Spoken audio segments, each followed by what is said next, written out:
ओम शांति। परम पिता परमात्मा शिव बाबा और पिता श्री ब्रह्मा बाबा, शिव बाबा के साकार माध्यम, बाप दादा के नैनों के नूरे रत्नों,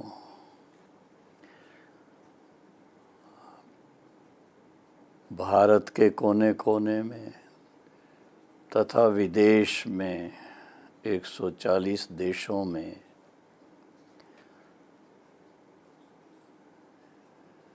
शिव बाबा का झंडा लहराने वाले और सभी को इस बात का संदेश देने वाले कि युग परिवर्तन का समय आ गया है।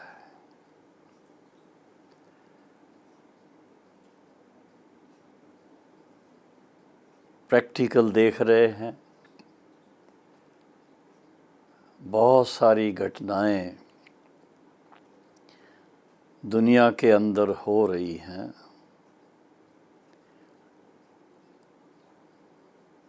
और आज से 85 वर्ष पहले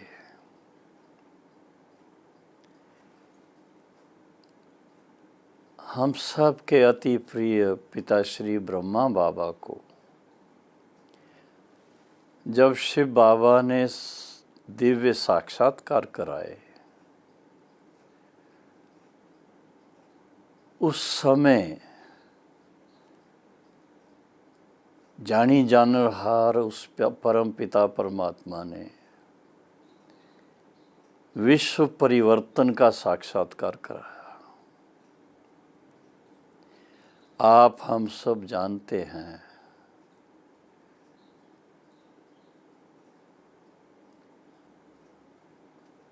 कि जैसे जैसे युग बीतते गए, कोई ना कोई धर्म स्थापक आकर के अपना अपना धर्म स्थापन करता रहा।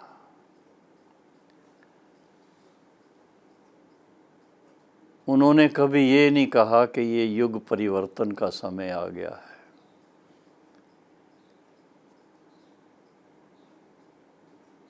द्वापर से लेकर के कलयुग के अंत समय तक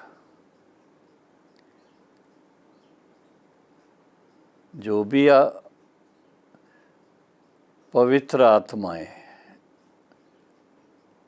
धर्म स्थापना के निमित्त बनी,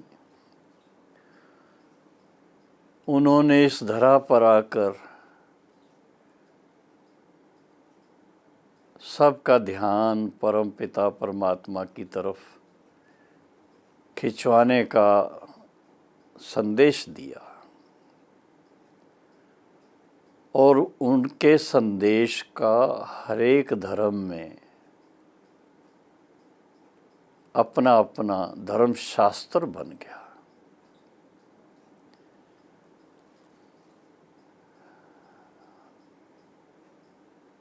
और उस धर्म शास्त्र के अनुसार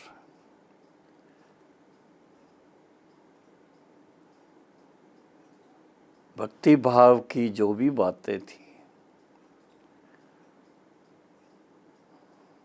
एक तो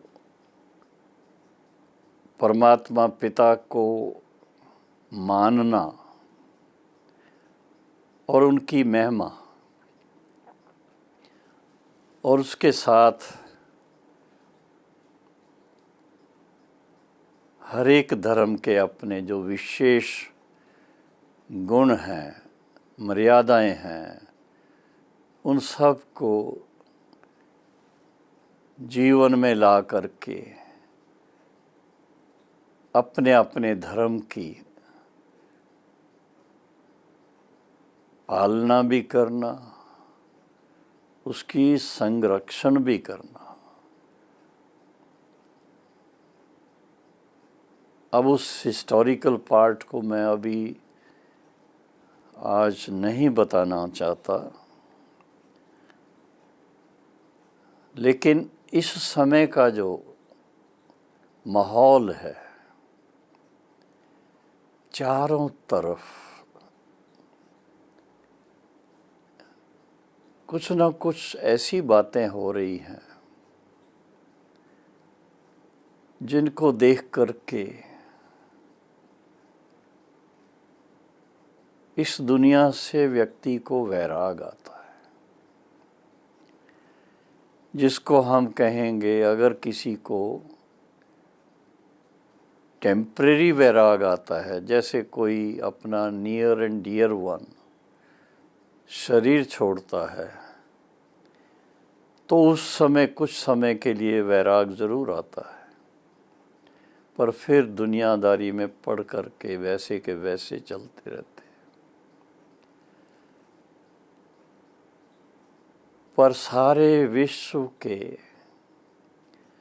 या सृष्टि चक्कर के अंदर एक ऐसा समय आ जाता है जब युग परिवर्तन का समय है।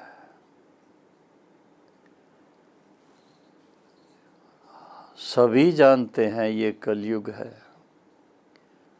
कई तो कह देते हैं कलयुग अभी बच्चा है, अभी तो इसको 40,000 वर्ष और चलना है।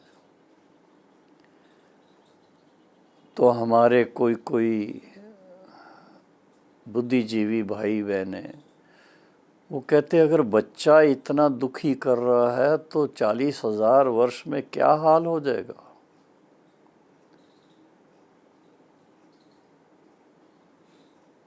और जिस तरह की घटनाएं चारों तरफ हम देखते हैं, चाहे वो लोगों के व्यक्तिगत जीवन की हैं, सामाजिक जीवन की हैं,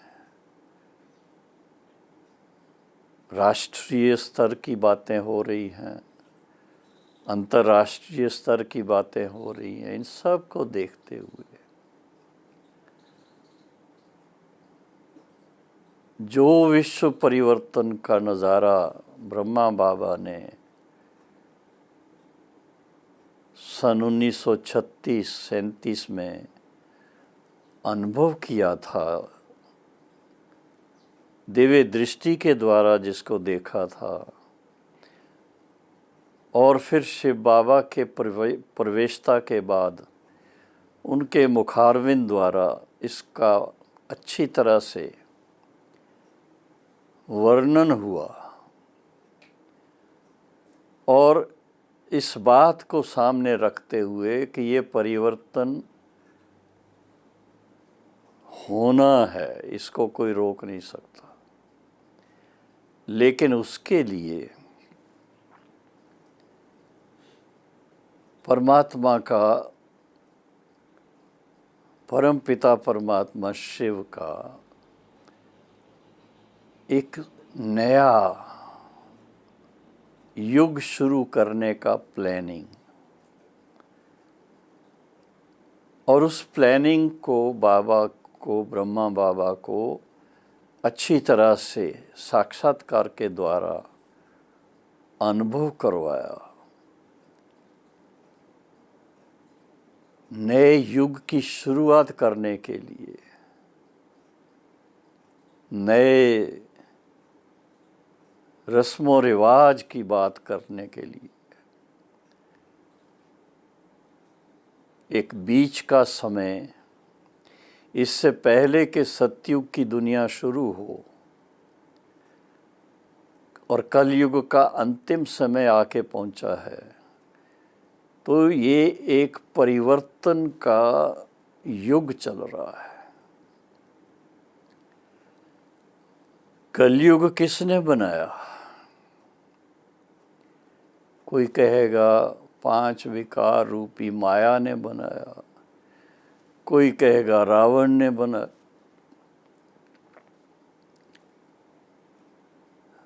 पर बनाया तो मनुष्य आत्माओं के द्वारा है ना। क्योंकि जब मनुष्य आत्माओं के अंदर दैवी गुण थे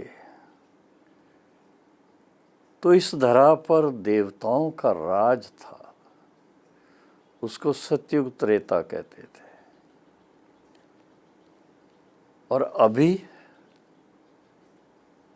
हालांकि देवता भी मनुष्य हैं, पर उनके अंदर दिव्यता की बहुत गहरे संस्कारों की झलक है। और आज वो चीज़ नज़र नहीं आती है। थोड़ी सी किसी में अगर कोई झलक होती है तो आकर्षित करती है।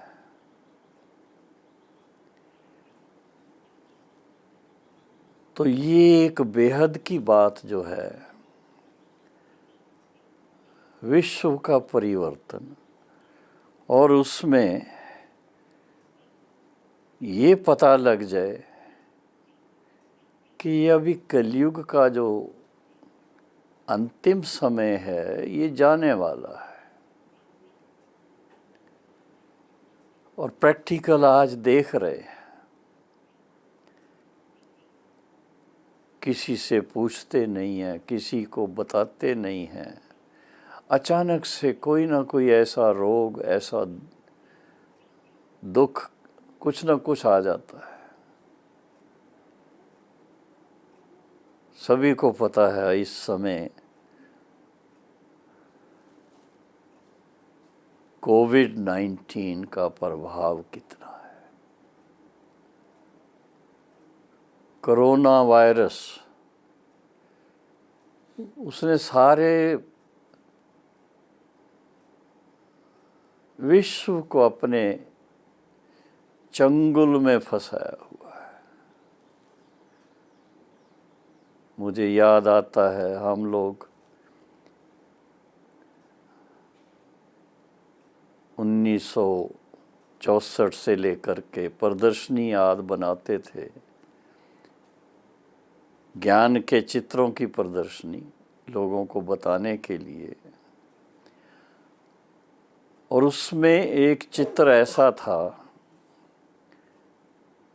जिसमें कलयुग को एक बड़े भयानक रूप में दिखाया गया था। और वो भयानक कलयुग सारे ग्लोब को ऐसे अपने लंबे लंबे नाखूनों वाले हाथों से पकड़ के और एकदम गुस्से की नज़र से उसको देख रहे हैं। आज प्रैक्टिकल हम देख रहे हैं। इस कोरोना काल में सबका हाल बेहाल हो गया है। अचानक से बहुत अच्छे अच्छे हमारे नेताएं भी, अभिनेताएं भी, हमारे भाई, हमारी बहनें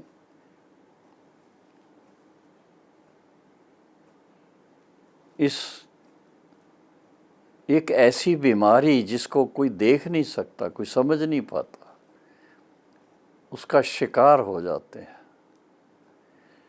तो ये परिवर्तन की लहर इस समय बहुत ज़ोर की चल रही है। और इसको देख करके प्रैक्टिकल देखा गया, किसी की माँ चली गई, किसी का बाप चला गया, किसी का भाई चला गया, यंग लाइफ में चले गए। ईश्वरी परिवार में से भी हमारे बहुत प्यारे प्यारे भाई, जैसे अमीर चंद भाई जी, और भी कुछ ऐसे भाई बहनें इसके शिकार हो गए। तो ऐसे टाइम पर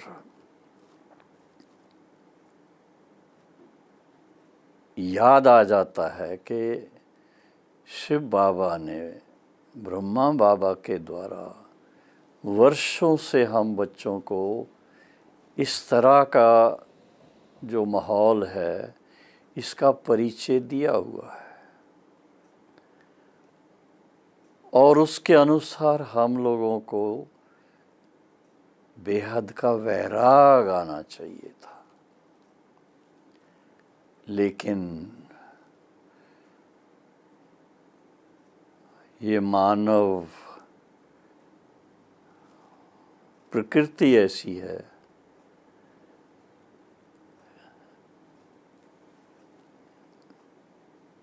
जब तक पानी सिर के ऊपर से नहीं जाता तब तक आंखें नहीं खोलते। तो अभी अपने को समझ में आ रहा है कि अभी ये युग परिवर्तन का समय प्रैक्टिकल में आ चुका है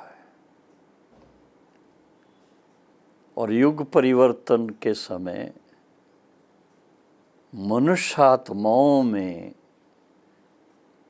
जो कमियां हैं, कमजोरियां हैं, 5 विकार हैं, उनका त्याग करना भी आवश्यक है। और त्याग तब होता है जब वैराग आए। तो इस बात को अगर समझ लिया जाए कि इन विषय विकारों में पड़ने से हम मनुष्य आत्माओं की क्या हालत हुई है, कितने हम दुखी हुए हैं, कितने हम अशांत हुए हैं, घर घर में जैसे क्या क्या लगा पड़ा है, सब जानते हैं। तो इस बात को जब हम देखते हैं तो वैराग आता है और वैराग जब तक नहीं आएगा तब तक परिवर्तन नहीं होगा।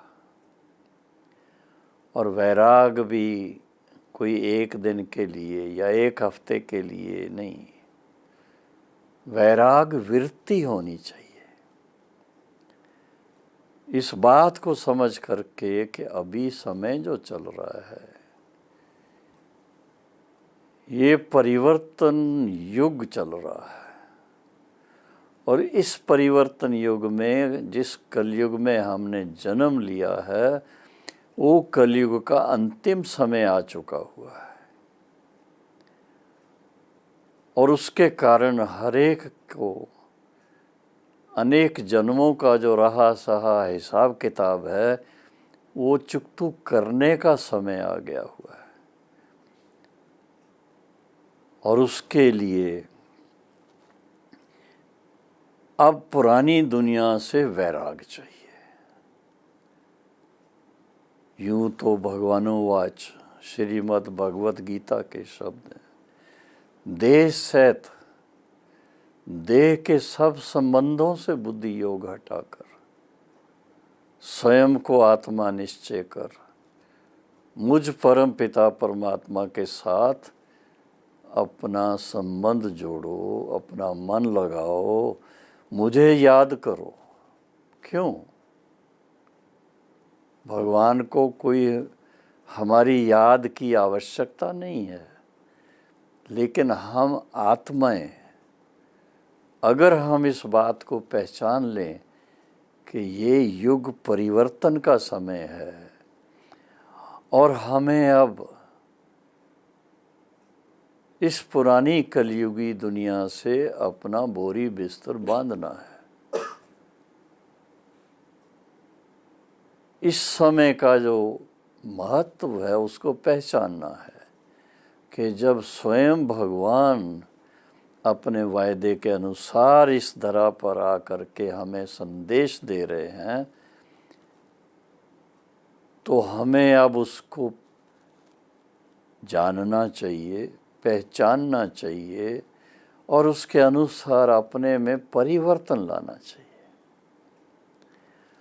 और परिवर्तन तभी हो सकता है जब बेहद का वैराग हो।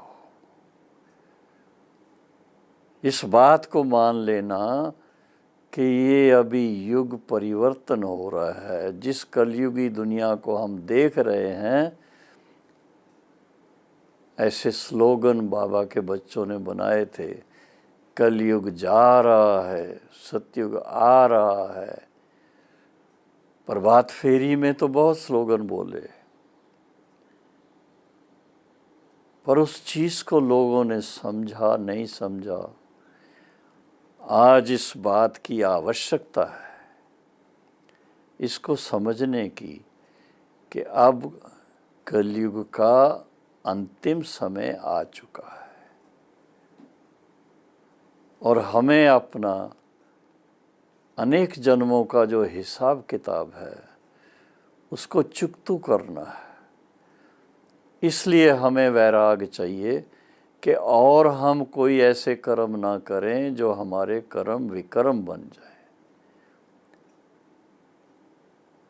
ज्ञानवान आत्माओं को तो बाबा ने कहा है, अगर अभी आप कोई ऐसा विकर्म करेंगे तो उसका 100 गुना ज़्यादा सज़ा मिलेगी।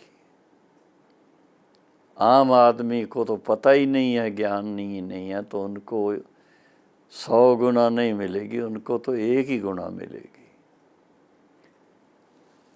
तो ज्ञानवान आत्माओं को ये समझना ज़रूरी है कि अभी टाइम कौन सा है। समय को पहचान कर, समय को पहचानना 2 एंगल से उसको देखना है। एक तो ये कलयुगी दुनिया वर्थलेस है, इसमें कोई सुख नहीं है, कोई शांति नहीं है। हाँ, जिस व्यक्ति ने इसको महसूस करके आध्यात्मिकता को अपने जीवन में लाया, परमात्मा के साथ योग युक्त हो गए, वो शांति से जी रहे हैं। वो अपने जीवन में आत्मिक सुख प्राप्त करके चल रहे हैं और दूसरों की भी यूँ कहें सेवा कर रहे हैं, दूसरों का भला कर रहे हैं, दूसरों को भी ज्ञान और योग की बात सुना करके उनको भी मार्गदर्शन दे रहे हैं। तो ये पुण्य का काम करना इस समय उसकी ज़रूरत है। लेकिन अगर कोई इस बात को समझे ही नहीं और समझें कि अभी ये कलयुग के अंत में मैं अपने नए महल बनाऊं और नया बिजनेस बड़ा बड़ा करूं, ऐसी बातों में अगर लगे रहेंगे तो फिर आत्मिक सुख नहीं मिलेगा। क्यों? कई सारे इससे झंझटबाजी बहुत है। तो आप प्रिय बहनों और भाइयों, समय को पहचान करके, एक तो नाजुक समय है, परिवर्तन का समय है, उसको पहचान करके अपने जीवन को पवित्र बनाएं, पावन बनाएं, श्रेष्ठ बनाएं और योग बल से जो भी अपना पुराना हिसाब किताब है उसको भस्म करें। और दूसरा है, अब इस पुरानी दुनिया को जाते हुए देखना। कलयुग जा रहा है तो हम साक्षी होकर के देख रहे हैं। कलयुग क्या है वो भी देखने में आता है और जाने वाला है उसका ज्ञान भी हमें मिला है। तो साक्षीपन के भाव को अच्छी तरह से अपने जीवन में अपनाना ज़रूरी है, नहीं तो उसका इफ़ेक्ट आएगा, असर पड़ेगा अपने ऊपर। तो हम बचे रहें, अपने जीवन को संतुलित बना के चलते रहें, श्रेष्ठ बना के चलते रहें, दिव्य बना के चलते रहें, गुणवान बना के चलते रहें, सेवा भावना से लोगों की सेवा करते रहें, ऐसा जीवन जब हम जिएंगे तो पुरानी दुनिया से तो वैराग आ ही जाएगा। फिर आप पुरानी दुनिया के झंझटों में फंसने के लिए संकल्प नहीं करेंगे कभी। प्रैक्टिकल देख रहे हैं हमारे कोई कोई भाई या बहनें ऐसी बातों में वो समझते थे अभी तो बाबा कह रहा है कलयुग अभी जाने में देर है, कुछ प्रॉपर्टी बना लें, कुछ बिजनेस बड़ा कर लें, कुछ ये कर लें, लेकिन उसमें फंस गए। और फंसने के कारण अब रिजल्ट क्या देख रहे हैं, जो उनको आंतरिक शांति मिल रही थी, जो उनको बाबा का प्यार मिल रहा था, वो अनुभव से वंचित हो रहे हैं। तो इसलिए वैराग बहुत ज़रूरत है, बेहद के वैराग की ऐसी स्थिति बनाना मासी का घर भी नहीं है। ये तब हो सकता है जब 100% निश्चय हो कि बाप दादा, अव्यक्त बाप दादा ने जो जो कहा है अब प्रैक्टिकल हम देख रहे हैं वो हो रहा है, और उस अनुसार हमें पुरानी दुनिया से अपना लंगर उठाना जरूरी है।